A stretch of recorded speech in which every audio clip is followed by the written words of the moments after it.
In this 25th anniversary year of September 11th, the Tunnel to Towers Foundation continues to honor America's heroes. Heroes like Fire Lieutenant Michael Wells, who was inspired by 9/11 to serve his community. After 14 dedicated years of service, he lost his battle with occupational cancer, leaving behind his wife, Katie, and their 3 children. Tunnel to Towers honored Lieutenant Wells by paying off the family's mortgage in recognition of his sacrifices. Donate $11 monthly and amplify your impact with a car or land donation. Go to T2T.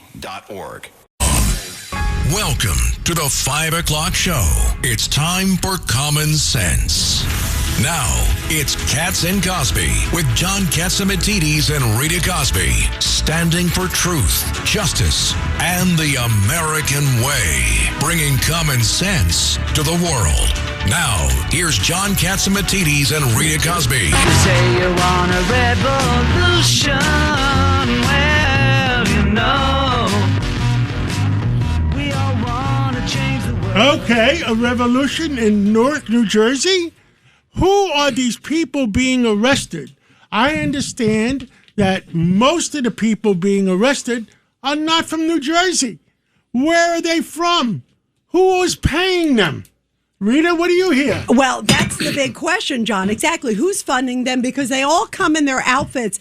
And one of the things I saw earlier, there's this independent journalist. We've heard a lot about him, Nick Sorter. He was one of the guys who went to Minneapolis that blew the scam on the fraud over there.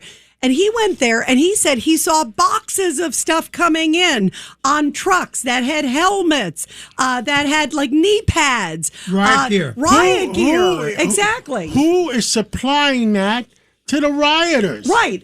And that's who is paying for it? Let's go to George Venizelos, former FBI for 27 years, 25 years, 4 years in charge in New York City. George, and we also have Judge Weinberg here. What the heck is going on? Well, this is a real big problem. They're anarchists. That's what they are. They're anarchists. This is almost becoming a form of domestic terrorism. It is. I believe it is a form. And they really have to start. The best thing that's happening is they're starting to arrest people.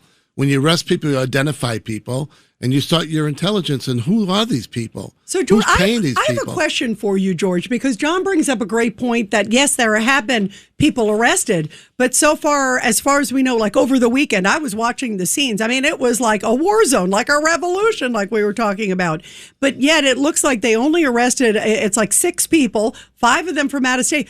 There were like hundreds upon hundreds upon hundreds. Where are the rest of them? Why are they not being arrested? And who is providing all this equipment here to the demonstrators? Right. To undermine. They have to investigate it like it's an organization, which it is. This is organized. Yes. This is very organized, very well funded, and it's undermining our country. And you know what's happening? It's terrorism. All the major networks, this is an orchestra. This is a play being put on. Somebody is paying for this play to be put on, and you have all the major networks playing the play for free. Yeah, and this is no different. The networks are not charging money and say, yo, you want us to advertise your protest? Right. It's worse. That's a great point, John. It's worse than that. You have the Democratic politicians, whether the local, state, or federal, coming out. Senator Kim. Nobody even knows who he is. Nor should they. And the new governor, and the new governor of New Jersey, they encourage these rioters, these insurrectionists, and they're not being held accountable. Right. They are there stirring the pot. Exactly right. And if they're stirring the pot for American citizens, I could understand. They're stirring the pot, and I understand you have serious people there, murderers, drug dealers, etc., etc. You want me to send you a box of Kleenex, to cry over somebody, cry over the American poor. Cry over the American immigrants. Why don't we cry against all the victims of their violence? Right. These girls get murdered on trains, minding their own business. The girls are being tortured and raped by these people. Where's the sympathy for them? It's disgusting. One of the things, too, that they've talked about is, they're not getting appropriate food. I saw the menu today. It looked like a really tasty menu. It's not the Waldorf Astoria, folks. Exactly. If you don't like the food, stay where you came from. Don't break the law. Don't break the law. Don't come here illegally. Exactly. And don't break the law when you're here. Right. And that's the point, Right, too, George right. and Judge and John, is that they keep coming out and saying, here are some of the people that are inside, the murderers, the rapists, the this, and yet they're out there protesting about their rights. And excuse me, why were they not doing it about, what about the 400,000 missing kids that were missing under Joe Biden? Somehow they weren't complaining about that, but they're complaining about a double murderer. Again, and let's be honest here. This is not a protest. This is almost they're going there with riot gear. This is a play. Somebody's putting on the play. They're trying to encourage for violence. the American They're people. encouraging violence in all the channels, all the major channels, whether it's ABC, CBS, NBC, they're all carrying it. Yeah. Yeah. Yeah. They're all carrying it. And you know what's sad, John? They're also carrying the water for them. Right. That's what's sad, because if you look at some of the protests on some of them, they're like, oh, it's getting a little out of hand. A little out of hand? I mean, that's a lot out of hand. You remember the BLM riots? And they're also, exactly. Mostly peaceful? Yes. You were watching the reporters standing there as the place was burning down? Exactly. And that's exactly the thing. They're sitting there saying, oh, well, they're here because they're upset about the food. They're not getting this. And then you see them coming out and saying, it's fine. It's fine. Here's what we're doing. Here's where it's going. You've seen the DHS come out. DHS says not only are they getting 3 square meals a day, they say they have a 24-hour nutritionist. They have dental care. Right. They have. That sounds like a pretty nice setup. And I can't wait, because later on today, you guys, we're going to be talking in this hour with Congressman Jeff Van Drew. He just toured the facility, so we'll get a firsthand observance from him on what he's really seeing inside. Get the real story out. They're trying to create a story. What they're doing. Absolutely. And they are, wait a second, not trying to create, they've created a story. Yes. Well, and it's on all the major channels. Yeah, they are dominating the news, John, to your point, 100%. By the way, the other big story that's also dominating the news, you guys, is also the story of Graham Plattner. He is the U.S. Senate candidate for the Democrats from Maine. The primary's coming up next week, but it's pretty much a done deal. He's going to get it. But the latest is this guy, first of all, he's got a Nazi tattoo. He says that women essentially that are raped deserve it. He went after police. He also went after fellow veterans. And now the latest is his wife, it turns out, according to all these reports, came forward and said, hey, we may have a problem. His new wife, by the way, they haven't been married that long. And she said, while we were married, he was sexting a number of women. Wait. What's the word sexting mean? There could be a verb. Is that texting sex? Yeah, sort of, right? Depends on the version, right? I mean, the new generation of sex. Yeah, you could be showing yourself, or you could be saying something that would be showing yourself, I guess. How's that for? Or both. Yeah, what do you think? Or both, right. How many women was he doing that to? Well, apparently, Judge 12. They admit to 6. But there could be more than 12. Maybe it's a baker's dozen, because with 12, you get one free. Yeah, you get one free. Right. Why would anybody vote for this guy? So even The View today, we were just talking, The View, which has stood with him and said, Trump is, even today, The View said, this guy may be damaged goods. Yeah. You think? Yeah. Exactly. I would say the Nazi tattoo should have disqualified him. From New Jersey saying, well, what's most important is that we stop Trump. So if you have to vote for this piece of garbage, it's okay. Back this piece of garbage. Yeah, isn't that sad? What a sad testament that is to the Democratic Party. The Democratic Party has sold out its soul for political power. Yeah, it sure has. Boy, oh boy. Well, you guys, we're going to go now to Bill O'Reilly. The great Bill O'Reilly joins us. And Bill, you called us last week. You were over in, you went to, obviously, Ireland. You were there in jolly old London. Fill us in on what you saw. Well, the immigration situation in Europe is worse than the United States. And we don't do a lot of foreign coverage, the journalistic community. But it's totally out of control. So in 1999, the foreign-born population of Ireland was 2%.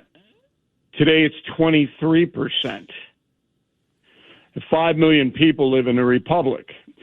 So you can see the vast numbers in the UK, England, 1980, foreign-born population 4%, now 21%. From 4% to 21%. Oh, wow. In the UK. In London, more than 40%, 40, of residents in the capital city were born out of the 40%. UK. Yeah. I mean, no wonder. You know, everybody, Bill O'Reilly, I've been saying this for 2 years, that the real reason for Brexit, and none of the Brits would admit it, was because they got invaded. They woke up one morning and they went from 67% down to 47%. And why don't they admit it? Are they scared? Are they scared to say that they want their country back? Well, the media will brand you as a racist. Let them do that. You do that. I told the Greeks. You know what I told the Greeks? Don't allow my country to be where my grandfather was born and my father was born to be invaded. But that's the reason that you don't get public figures speaking out. Farage does. He may be the next prime minister. He ducked me, by the way, because I'm doing a special on the siege of London. He's been ducking me for 3 months. Wait, so he ducked you? Why did he duck you, Bill? I don't know. I mean, we got a good guest to take his place, but he doesn't want to answer any tough questions because he thinks he's got the PM job locked. So he don't want to come in with me and deal with all of this. But what you see I mean, here, I thought he didn't want to come on with us because after a certain time he was a member of the bar. I don't know why. When they turn you down, they don't give you a reason usually. So people say, okay, you're doing a special, Siege of London. Why should we care? We live in Toledo or we live in Connecticut. Why do we care what's happening over there? Because it could happen here. And if Kamala Harris had won, it would be well underway. And people don't remember that. Everybody has short memories. But if Trump had not won, the open border would have continued. She never would have closed the border. So then what you have is a surge. I lived in London in 1969 as a student. There was an area called Edgware Road, fairly affluent, white, working class British neighborhood. It's now 100% Muslim. And we had to hire security to go in there and shoot my stand-up and stuff like that. I mean, these people did not like us there. And they don't assimilate. And then the rise of anti-Semitism is really a problem.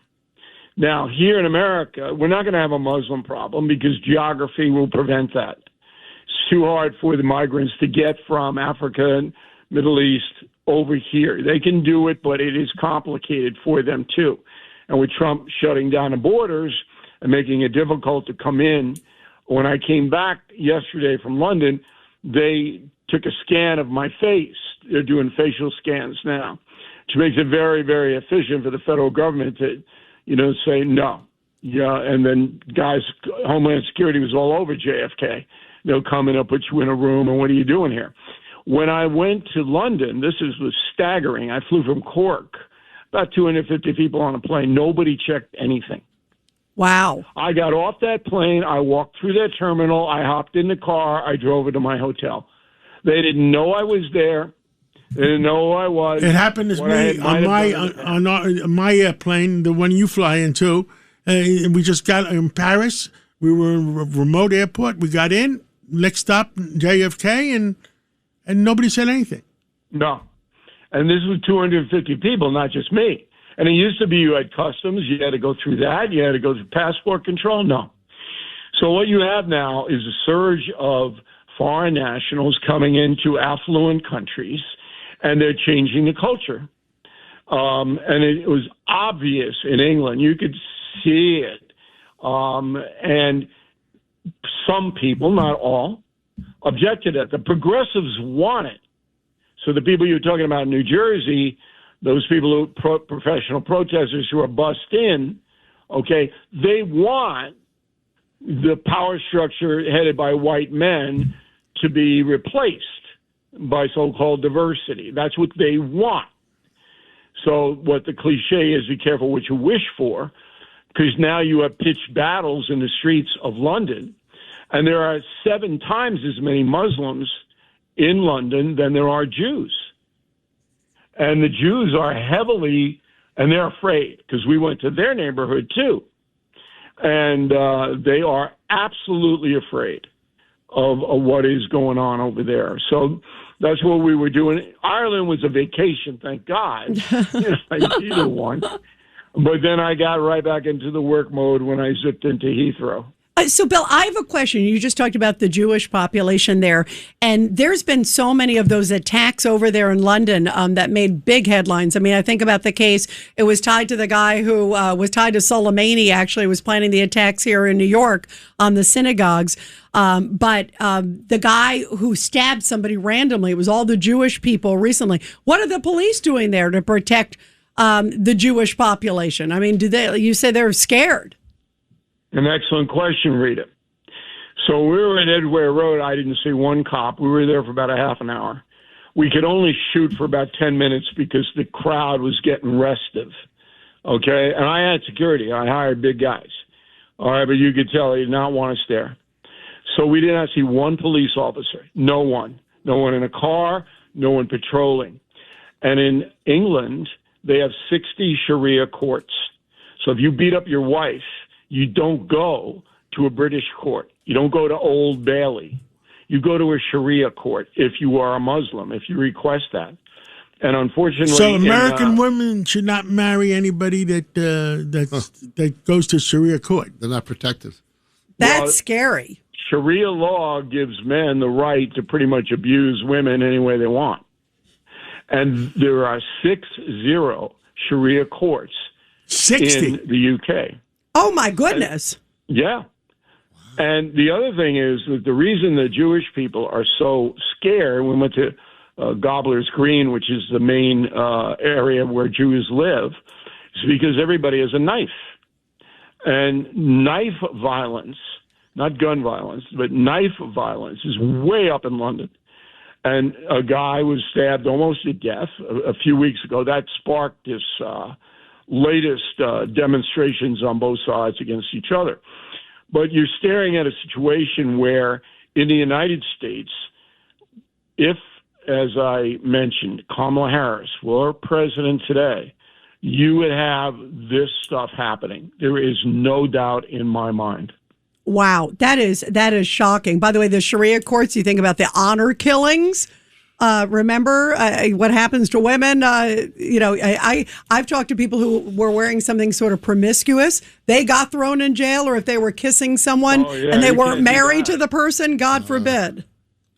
All right. Well, the hotel I was staying at, a very good hotel right near Hyde Park, a lot of the women who were working there had the full burqas, just the eye slits. And, I'm respectful to everybody unless I feel you're a miscreant or you're causing trouble. But it was really interesting to watch it. Well, Bill O'Reilly, I'm glad you're back safely. And how many bodyguards did you have? I had 2 big guys. 2 big guys. Okay. Are they allowed to carry big ones? No, they can't carry. All right. Oh my goodness. Well, Bill, we do have a song for you. At least we have to honor of. I'm glad you had a little vacation. When Irish eyes are smiling, sure 'tis like a morning. Welcome back, Bill O'Reilly. New York needs you. Thank you so much. Thank you, Thanks Bill. for having me, guys. Thank you, Bill. Thank you. Now let's go and let's get some information about. Well, tomorrow's California. Yeah, and we got a song for that one. Go ahead. California, here I come, right back where I started from. Well, with us today is Sean Spicer. You want to bring him in, Rita? Absolutely. Former White House press secretary, also host here on WABC Radio. Sean, great to have you. Give us the lowdown. I guess everyone's first talking about California because tomorrow night, and I can't wait, I'll be on, I can't wait to hear what happens between the mayor's race You got potentially, you've got the great reality star there, Spencer Pratt, going up against Bass and the other one. And then you've got also the governor's race. Will there be a Republican maybe making it to the finals? What do you think, Sean? Well, it's good to be with you guys. So look, let me take these piece by piece. I'll start with the mayor's race. I'm trying to figure out which one I want to be more positive about. So here's the deal. Just like all these races in California, tomorrow's really a runoff. The top two candidates go on to the general election in November. Both of these races, understand the following. Anybody that's telling you where the race stands today is either really high, lying, or stupid. Or all of the above. All of the above. Yeah, seriously. Good point. If you're calling California, they're probably all the above. But I say that because a two-party, multi-candidate race is almost impossible to screen for. So, normally it's you're trying to get the head-to-head. You do a screen by voter history and party and whatever. When you have both parties in a jungle primary, multiple candidates trying to figure out who's going to get out and vote, and you have to do it, and you've got independents in there as well, almost impossible. I say that because when I hear people say, well, the race currently is, they're reading from a script, they're not smart. So here's what I think. In the LA race, mayor's race, there's really the big question is the following. Does Spencer Pratt, the Republican, make it to the runoff? There's like 18 people running. And so it's not a given because there's a council member that's running that's very popular. So you have to be in the top two. And then here's where it gets, and I don't mean to be the downer, but here's the reality. When this thing goes head to head and it's Spencer Pratt potentially versus Karen Bass, you have, it's just, I just don't see a world yet. And I say yet because there's still time where the majority of folks who live in LA are Democratic voters, a lot of people of color, a lot of low-income folks who don't have that liberal pissed offness that Spencer Pratt's appealing to. He's appealing to a lot of white liberals that are finally pissed off because there's crack addicts and homeless people and druggies in their front yard and down the street, and no one seems to do anything about it in their beloved Democratic Party. But that's not getting down to the rank and file voters yet. Karen Bass has been in Congress a long time before she became mayor. And I only say this because Spencer Pratt has some great videos. I think he's got an amazing message, but races aren't won because you've got a bunch of viral videos. You've got to do the grunt work. You've got to ID your voters. You do your get out the vote effort, et cetera, et cetera. So call me a little bit more skeptical in the general election. Then on the governor's race, it's not that far off. I am looking right now. I had a friend, a viewer of my show, send me the list. It says the California official voter guides from California. Okay. It is one page of people, Matt Mahan, Amanda Martin, Bren Malpin, Daniel. I'm just reading the M's. These are all the people on the ballot running for governor. Okay. It's a page long. Okay. These are all the people running for governor tomorrow, and the top two win. There's probably 5 folks that are in double digits right now.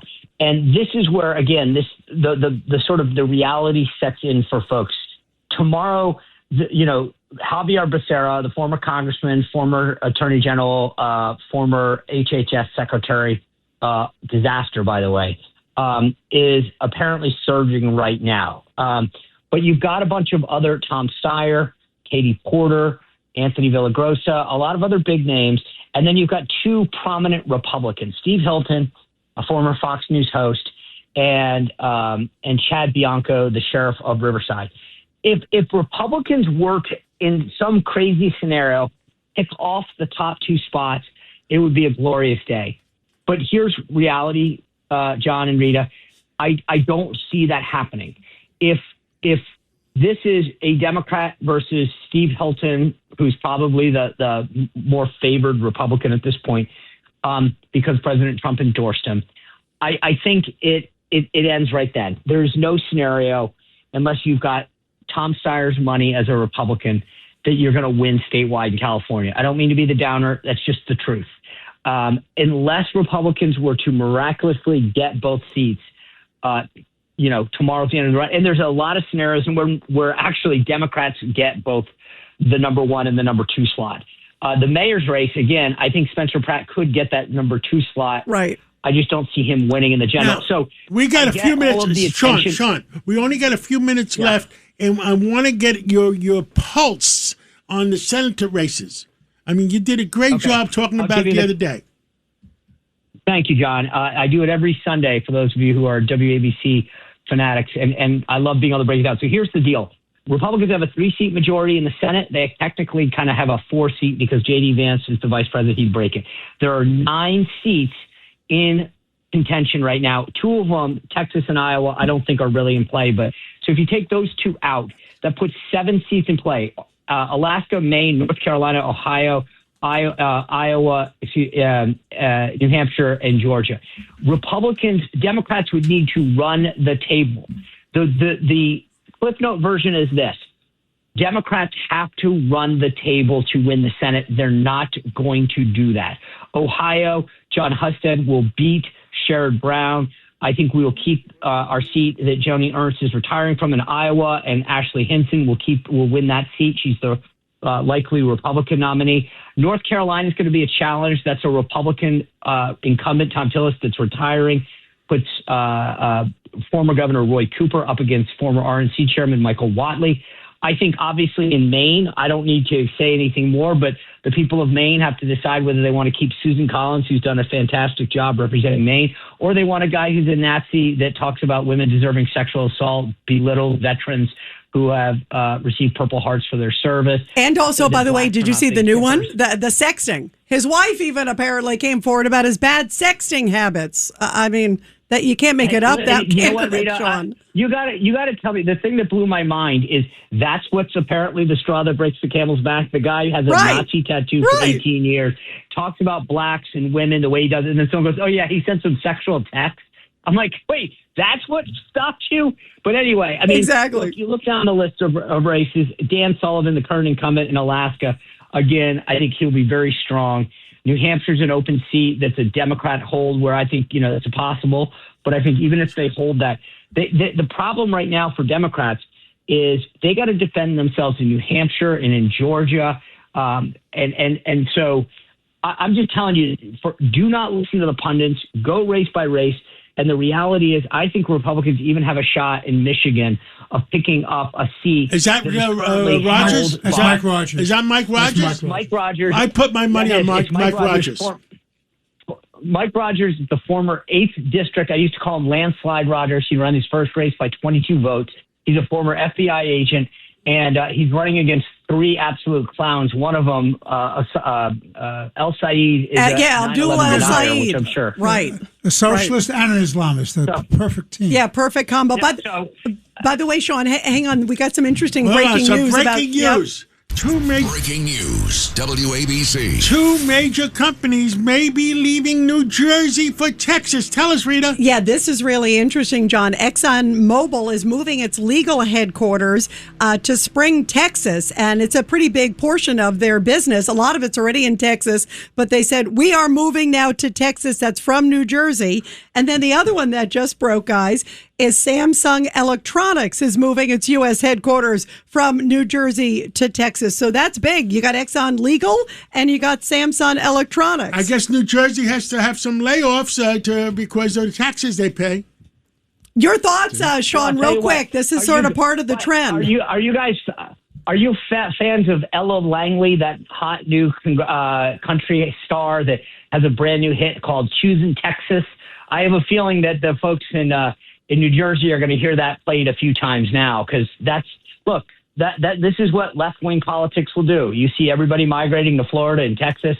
I think you're going to see a lot more of it. Out of New York, Ken Griffith, I'm not sure he's going to build that $6 billion building. Yeah, that's right. He said on hold. Oh, look, John, you're a very successful businessman, and I have a feeling that there's no way that businesses with these kind of policies can sustain themselves. So all these people who get a choice are saying no way. Don't keep all your eggs in one basket in New York. That's Yep. what it is. That's what the definition is. Sean, thank you Unless so you're much. shopping at your stores, then you can put all your eggs, right, John? Yes. Hey, Shopping good at one of point. your stores, and you put all your eggs in that basket. Good point. Thank you, Sean. Thanks, Sean, so Take care. much. Thanks, Sean. Thank you. And, John, we're going to take a break. And then we have James Galliano coming up and also KT. And also, as I mentioned, we're going to have Jeff Van Drew, who went into the ICE facility. He's going to give us a bird's eye firsthand account. Katz and Cosby, entertaining and informative. On the Red Apple Podcast Network. Breaking news, WABC. Well, some big developments, you guys, vis-a-vis Iran. President Trump just put out a Truth Social about an hour or two ago, and he said that he's talked to Netanyahu, and he's also talked to Hezbollah, because he's trying to get them to kind of stop the fighting there as he's trying to get this deal with Iran. So where is all this going? Well, former Deputy National Security Advisor KT McFarland joins us now. KT, this is an interesting dynamic to see through a mediary. He got to Hezbollah. He's trying to obviously get this deal with Iran. Explain the chess pieces. Okay, so Iran is using Hezbollah as an excuse not to do a deal. And you know, Lebanon was never part of the original deal that we were having with Iran, but Iran's looking for all sorts of excuses to break the deal. And so Iran is saying, well, because Israel is attacking in Lebanon, attacking Hezbollah in Lebanon, that we're going to call off everything. We're not even going to talk to you, America. Now, why is Israel doing what it's doing? Because it's retaliating and responding to what Hezbollah did to Israel 3 days ago. So I think it's a lot of it is, again, it's the head game. This is Donald Trump, art of the deal. I think ultimately we will prevail, but there's going to be a lot more sort of white knuckle panic, edge of your seat, back and forth before something gives, because the Iranian leadership thinks they can wait Trump out, that he'll chicken out because of the midterms. I don't think he will, but I do think he'll get a deal sometime, I hope, before the 4th of July. You know, KT, he said over the weekend, and we had Laura on last week, Laura Trump, but he did a great interview with her. And he even said, he goes, I know the Iranians. He came right out and said, I know that they're thinking that politics are going to take over and that the midterms are going to, and he said, I'm not going to rush. I'm not going to rush to a deal because a rush deal is a bad deal. So I'm going to outweigh them, you know, which was pretty interesting. But here's why it's so interesting is, I mean, the clock is ticking for us. American voters are angry about the high gasoline prices. But think of the other side of the deal. What's happening in Iran? They have fractured leadership. They're not paying their military. They're getting no income from oil sales, and that's their primary source of income. Inflation is 70% across the board, 100% in foodstuffs. The value of the Iranian rial, the Iranian dollar, has fallen by 70%. And in the interim, the United States is doing pretty well because a lot of the countries that were buying either liquefied natural gas from Russia or oil from the Middle East, they're now buying American. So in some ways, obviously it's bad for it to go on. It's bad for the American gasoline consumer. But in the bigger picture, it's actually good for American business because we're now becoming the new supplier of energy, the supplier of choice, replacing the Middle East. Yeah, how many barrels a day are they picking up in the Gulf of Mexico? Gulf of America. Uh-oh. Gulf of America. Uh-oh. Hey, wait. It won't be, soon it'll be the Strait of America. The Strait of Trump. Yeah. Well, it's not just in the Gulf of America and Texas and New Orleans, but it's also in Alaska. They're also getting supplies from Alaska. So the United States is, again, there's a mixed message because on one hand it's bad for the American consumer, but on the other hand it's pretty good for American business. And John, I've been really eager to ask you the question: what happens when the strait is open and all that pent-up oil gets pushed into the world market? Yeah. How quickly do we see prices go down at the pump for Americans? Probably a week, 10 days. A week?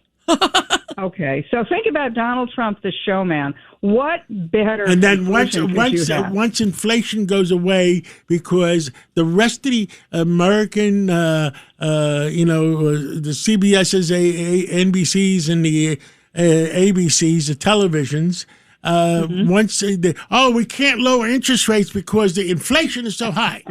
So the inflation is going to go away in about 10 days. Tell them that. You know something? If you were scripting this and you were scripting the movie scene, at the last minute, Donald Trump pulls it out, gets a deal. Oil prices plunge, gasoline prices and interest plunge. rates go down. Interest rates go and down. And you can afford to buy a home again. Yeah, I mean, wouldn't you like that one to peak instead of June or July? You'd really like it to peak. Not what the Secretary of Energy said that time, when he says, maybe in 2027. Come on, give me a break. No. They'll have it peak before the election. But again, if you were writing the script, if Donald Trump pulls it out at the last minute and the American consumer is saved, wouldn't you rather have that save be in the late summer, early fall, right before the election? Absolutely. And and then you know what I told the Small Business Administration? You build $1 billion pharmaceutical new one, or $1 billion automobile factory, and then Kelly Loeffler comes in with the SBA and builds all the hardware stores and diners all the way around that new factory. So you create big business and you create small business. All the layers. Creates jobs, and that's how you create jobs. Absolutely, all the layers. KT, thank you. We love having you on, KT. Thank you so much. Thank you. Thank you. Thanks so much, KT. And you guys, now the big headlines of the day, sponsored by our favorite, by Goya. It's the top news of the day. Here's Rita Cosby. And as we were talking about with Sean, the leading candidates for Los Angeles mayor are making their final pitches to voters ahead of tomorrow's big primary election. Mayor Karen Bass, council member Nithya Raman, and also reality TV star turned community advocate Spencer Pratt each met with voters a lot during the weekend. This is crunch time. And the latest poll from the UC Berkeley is showing that Bass has a thin lead, but it is really anybody's race. This is going to be a biggie tomorrow night, along, of course, with the California governor's race and other ones, too, as well. And also the other story, the Justice Department says the Trump administration's so-called anti-weaponization fund is being dropped.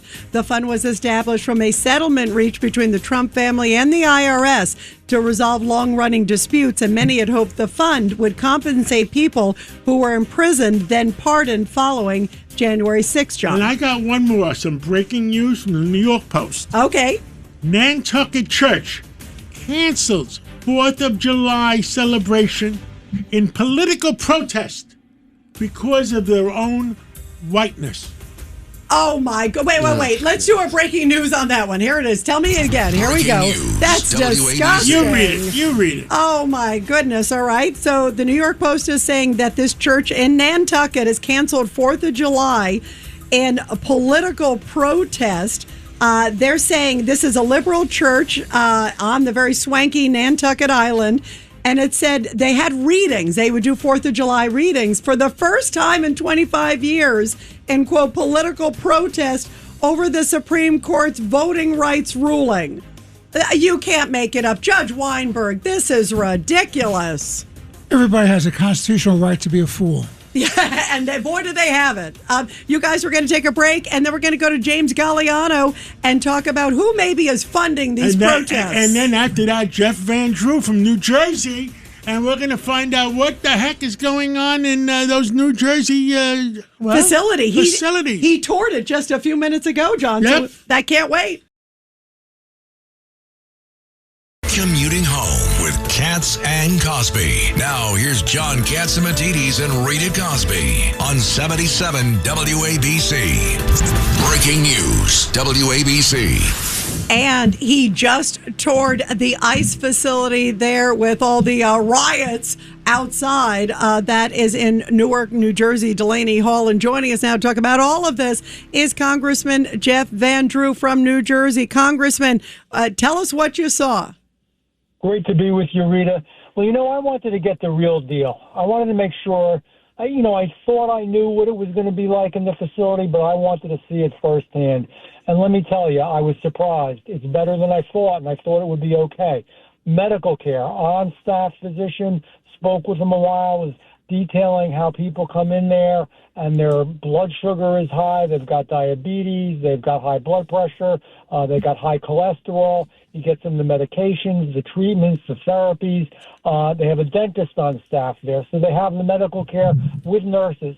Then we look at, well, I heard that they don't get to move around a lot. There isn't recreation. Rita, they have a beautiful workout area with more equipment, not for real. More equipment than I have in the fitness center I go to. All kinds of workout equipment, soccer fields back there. A soccer field? Soccer and exercise. I'm telling you the real deal. They've got indoor and outdoor recreation. But how about color television? Okay. How about they need color television? Big screen. I hear you. They got computers. They have a law library. They can go to the law library, take books out. They can also get books from the regular part of the So this is not a cage. I mean, the protesters are saying this is a cage. No, that was Obama with the cage. It is complete lies. It is not true. Now, let me tell you the food. Who is supplying? The food. But who is supplying the combat gear to the protesters? And I understand all the arrests have been made. All the arrests, all but one. One is a New Jerseyite. The rest of them are all out-of-staters. You know who it is. It's the same group. It's Antifa again. It's the same group of people and the same people behind the scenes with money from everywhere from California to Minnesota to, New York City that are... So why are all the major channels being conned by these guys, and then they put it on television and con the American people? Yep. It is sad, John. That's why I wanted to go. I'm here to tell you, I see what I saw, and if anybody doesn't believe me, I'll take a lie detector test. I wish that all our seniors in nursing homes had treatment like this. I wish that some of our veterans that are homeless had treatment like this. They are fine. And they say, there's pregnant women in there? No. That there's children? No. It's all a big scam. It's a left-wing desire to shake up the country and create... Oops, we're losing you there. We're losing their Congressman. Can you hear us? Yes, I can hear you. Okay, good. Yeah, perfect. You were just saying that it's all one big scam. I interrupted him on something you wanted to say about the food. Yes. So that was the most surprising part of all. 3 good meals a day, hot, full breakfast, eggs, rolls, potato. I'm hungry. If I ate like this every day, I'd really gain weight. Lunchtime, chicken or turkey, roast beef, again, vegetables, salad, the whole thing. Here's the deal, though. If they discover you have high blood pressure, they'll put you on a lower salt diet. Diabetes, on a lower sugar diet. If you're Islamic, they have halal. If you're Jewish, they have kosher. I'm not kidding you. They got the whole gamut there. This is such a ruse what the other side is doing. It is shameful to lie that much. It's just horrible. Congressman, I want to ask, how are the ICE agents and those taking care of the facility, how are they doing? They're getting so vilified and beat up, and some of them were getting bitten over the weekend by the protesters. How are they doing? They are troopers. They're nice people. The lady that heads up, African-American lady that heads up the whole group and is in charge there, hasn't even been able to go home most nights and has to sleep there. She was very informative, strong, but very gentle at the same time. Really good person. I liked her a lot. They all were. They were great. We talked about a lot of things. I talked about some of the detainees. I talked to them, and I said, how are you? Fine. It's a joke, man. They're making stuff up. And there's and the major broadcasters. I ought to send this tape. I'm going to send it to Brendan Carr at the FCC. I'm going to send this tape to Brendan Carr and ask him to listen to it. Yep, head of the FCC, because right. They're broadcasting false information by actors. False information by actors to the American people. Because these are people who want to open our borders up. I know it's bizarre, but let criminals into our country and tear down the United States of America. Yes. I am telling you, everything was okay. It was better than okay. And I'm like, I keep saying it, but I'll say it again.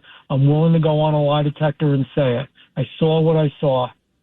Well, thank you so much. Judge Weinberg, you want to give a closing note, or George Venizelos, former FBI? Congressman, it's good to talk to you again. It's Richard Weinberg. So how about your new governor who ran as a moderate, a common sense person? Why is she leading the charge at these demonstrations? What's that about? Well, because she's scared, because they stoked the fire, Senator Booker and Senator Kim and her, and got everybody fired up and drew everybody like a magnet here, which we didn't need. So now, thank God, she's working with the state troopers, our fine New Jersey state troopers, our Newark police, and ICE to get this under control, because she was about to have a major disaster on her hands. It would have been just like we saw in Minnesota all over again. And by the way, she should even go a step further, and our prisons in New Jersey that are housing illegal criminals, those should be turned over to ICE, because we shouldn't be paying to incarcerate them in New Jersey. Great point. Great point. We just heard that obviously, why is New Jersey footing the bill? Right. Absolutely. Exactly. Congressman, we love you. I know you got to go. We're so happy to have you here. Thank you so much. And you got to come back on again soon. I love you guys back. Keep up the word. Thank you. You too. You too. And you guys, let's go to former special agent in charge, supervisory agent James Galliano with the FBI, a friend of mine, friend of George's for many years. And James Galliano, you wrote a really powerful comment talking about these protesters and what they're doing, especially the out-of-towners, what they're doing to New Jersey and to America. Well, Rita, John, George, and my favorite judge of all time, it's good to join you. Mr. Mayor, thanks for being back. But yeah, I listened to the show at the top of the show, and you guys nailed it. These are not organic. They're not populist-driven. These are financed. And I hate to say it, I heard some discussions earlier about, hey, who might be behind this? But it's the usual figures. It's the Democratic Socialists of America. It's the Communist Party of America, as if that's even a thing that exists. They're the same folks that have been financing these, No Kings rallies. So, yeah, what's going on right now? It's sad. And I know, Rita, you pointed out my column in the New York Post. I merely pointed out that the same way that the leftists mistreated Vietnam veterans like my father, when he came back from Saigon in 1967, got off the plane at LAX after traveling from Saigon to Guam and then into LAX. And there were protesters there. They were called hippies back in those days, throwing human excrement at them. And the same thing is going on with the mistreatment of our ICE agents. What's going on right now in Newark, New Jersey, is the same stuff that happened in January in Minneapolis, Minnesota, and it's coming to a blue city near you soon. Yeah, you just hit it on the head. And the other thing is, we were talking about the funders too with George. Nick Sorter, who's this independent journalist, you probably have heard of him, James. He's the guy who blew the lid on fraud in California. He talked about all these trucks, John, coming in of I gear. Ask one more question. You got George Venizelos. He was in the FBI for 27 years, 4 years in charge of New York. I got James Gagliano here. Is there a subsidiary at the FBI that's going to investigate this? There's somebody who's paying these people. Yep. There's got to be a subsidiary of the FBI somewhere along the line. Yeah. There's got to be a division or something. Somebody has to do it. Well, I think as a former assistant director pointed out at the top of the hour, George mentioned this. These are going to become domestic terrorism cases, violent extremist cases. And again, these are people that are brought in. They are financed. They're given riot gear, so that they can deal with the pepper spray. They can deal with, with armed agents out there. And really, they are agent provocateurs. That is the term. It's a Cold War term. They are agent provocateurs. So let me ask you, and I'm looking at George, why hasn't it happened already? Why haven't they really gone after them? Because it seems like, I don't know if these people, but we see in all these other different, sort of rent a protester, it almost says, like they go in one city to another city to another city. Why hasn't that happened already? You would think they'd already have some of the money trail. Well, hopefully they're doing it, and right now, they're basically a former Antifa. Basically, they're just switch hats. Yeah, so why don't you think? I mean, isn't it kind of stunning? We haven't seen more arrests like that yet. James, what do you think? I'm looking at George too. I mean, it should happen. That should be. They seem to be out there all over the place. Yeah, absolutely. And I mean, we cherish our First Amendment protections here. We cherish our Fourth Amendment protections against illegal searches and seizures. What people don't understand is showing up at an ICE facility like Delaney Hall in Newark, New Jersey, and accosting, fighting, obstructing the governmental administration going on there, that is the definition of an insurrection. Remember, we talked about insurrections before. It's a violent uprising against a government or authority. What else is this? I mean, Judge, you tell me. No, but that's that meets exactly the right. definition. Mr. Mayor, that's exactly right. These people should be charged with insurrection, and those government officials who are assisting them and making inciting and aiding and abetting. They should be going after, what happened in New York now is about to have a signature by our governor of a statewide sanctuary city law statewide. And what is it going to do? It's going to be no cooperation. So the ICE is going to have to go back into the streets in dangerous situations to bring these people back. They won't be able to get them out of the local jails or prisons. That's a horrible situation. It's an incitement to a riot. Well, we got a problem with one friend of ours that we got a federal order to get him out of prison in where is it? Kentucky? And the warden, a federal order, and the warden doesn't want to let him out. Listen, they pick and choose. They pick and choose what they want to do, and that's the dangerous part. So, what do you think, Mr. Mayor? Where's it go from here? Well, here's what's going to happen, Judge. It is simply going to leapfrog to the next blue city or state. And I just want to point something out. Todd Blanche, who worked with George Venizelos and I years ago, he was head of the criminal division in the White Plains office of the U.S. Attorney's office in the Southern District of New York. And Todd said the other day, we're going to find this guy that stood outside, looked at an unmasked ICE agent in Newark, New Jersey, and said, I am going to expletive kill you. I am going to expletive kill your entire family. Now, the FBI used facial recognition technology, which is something that wasn't available when George and I were out there as flatfoots, doing our investigations. But it's a new technology. They found the guy. Now, here's one thing that I think you all will find interesting.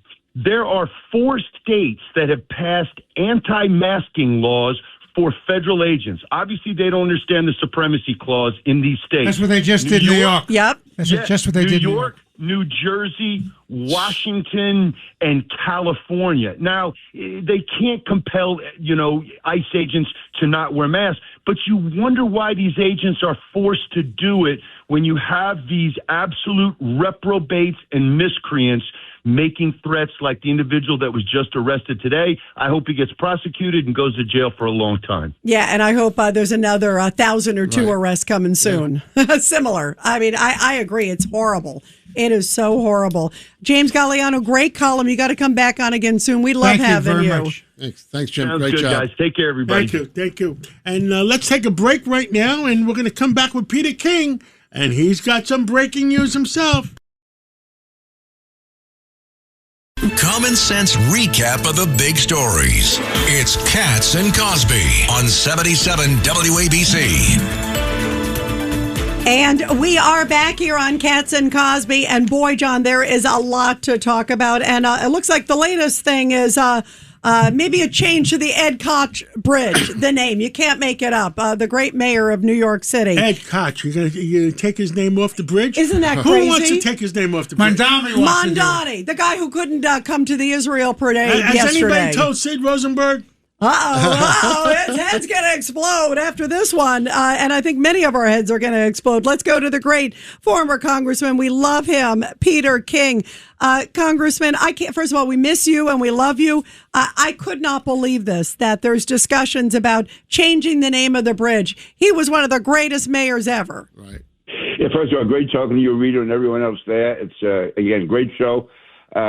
Ed Koch, more than any mayor, I think, personified New York. You could say one mayor may have been better or one mayor, whatever. The fact is that nobody personified the spirit of New York better than Ed Koch. He's an iconic, legendary mayor, and having the bridge named after him is almost the least that could have been done.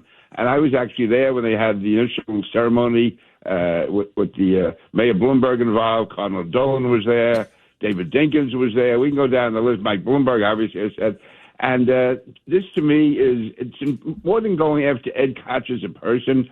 This, I think, is part of the Mandami and his people who want to undercut the culture of New York, undercut the traditions of New York, and nobody personifies that more than Ed Koch. Whether you agree with him or disagree with him, every true New Yorker could identify with Ed Koch, that fighting style, the spirit, how am I doing, all of that. I mean, and the city, when he became mayor, was really down. They were coming out of the fiscal crisis or not coming out of it. He brought them out of it. He brought the city back. He brought the spirit back. So he really, to me, as much as maybe more than any mayor, personified what New York is all about. So what do you think, Pete, he has against Ed Koch?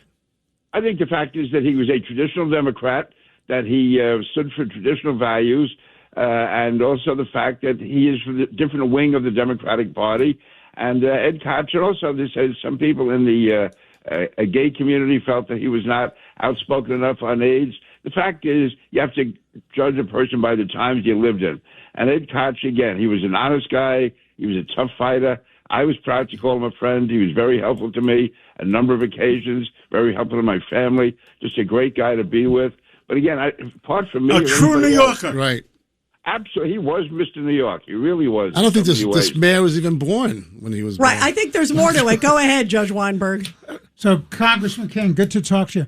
2 points. With respect to Mayor Koch and the bridge, I think a lot of it has to do with this mayor's anti-Semitism and the fact that Koch was a great supporter of Israel. Are you saying because Koch is a Jew, he wants to take his name off the bridge? I'm saying that he's an anti-Semite, and I'm saying he was pro-Israel, and he also kept Arafat out of Lincoln Center because Arafat was a terrorist. I thought that was Rudy. Koch, too. Yeah, they both did. They both did. But let's switch gears. Ed Koch was not just Jewish, not just a supporter of Israel. He was proud to be a Jew, proud to support Israel. Right. He was outspoken, and I just think that that offends people like Mandami more than any of us can appreciate. Probably the judge can appreciate more than anyone being Jewish himself, but not being Jewish. I just see it's in him.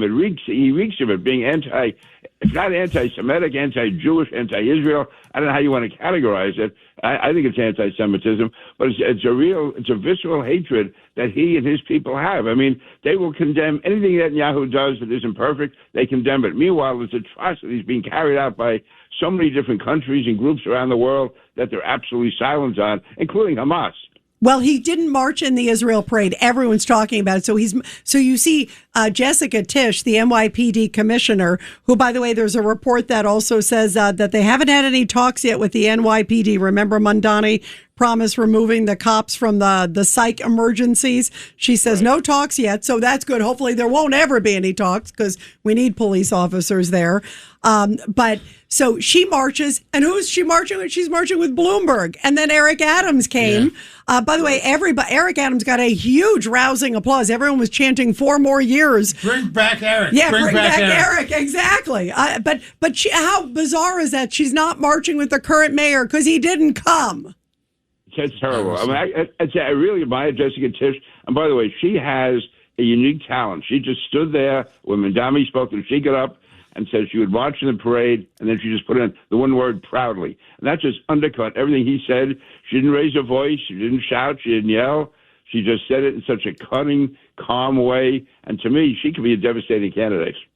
Now, before we let you go real quick, the New York State sanctuary policy, you can't make it up, going off and saying that agents, the ICE agents, the federal agents can't wear masks, and also obviously trying to block law enforcement local from participating with federal. I mean, this is that we were just talking with James Galliano right before you, Pete, and he brought up there are 4 states now that have these, quote, sanctuary state laws.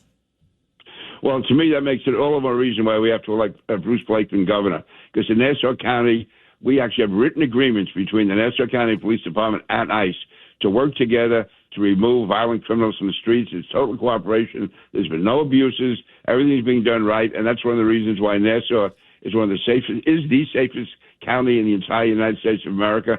But there's any, as the judge knows, when you're in a campaign, you look for issues that divide you from the other side, and they're not always apparent. This is totally apparent. Bruce is for ICE and Law and Order. Yeah, and Bruce Blakeman says he wants to make New York State the safest state in America. What's wrong with that? That's a great message. That'd be great. Yep. Great message. Peter King, we love you. It's great to have you here. Thank you, Peter. Congressman. Judge George. Peter, we're keeping your seat hot on Mondays. Right. Yeah, it's hot. Here. It's I'm here hot. for you. We're missing you. Thank you, Pete. Thank you. Thank you. Thank you. Thank you. And what do we all stand for? Truth, justice, and the American way. God bless America. Thanks for listening to Cats and Cosby with John Catsimatidis and Rita Cosby. You can hear Cats and Cosby weekdays at 5. It's the 5 o'clock show on 77 WABC. If you like the podcast, share it with your friends and listen anytime at WABCRadio.com and download the WABC Radio app. Hit that subscribe button on all major podcast platforms. Plus, follow WABC on social on Instagram, TikTok, Facebook, and X. See you next time for a new episode so you never have to wonder. What the heck is going on here? Roger Stone here. Your dollars are losing ground, but gold isn't. American Sovereign Bullion helps you protect your wealth through real, tangible assets. Through their nationwide wholesaler network, you get some of the best pricing on gold and silver delivered straight to your door. Since 1912, the U.S. dollar has lost 97% of its purchasing power. Meanwhile, gold continues to prove its strength. So call 844-272-2428. That's 844-272-2428. Or visit dyingdollar.com to request your free gold and silver guide. That's dyingdollar.com.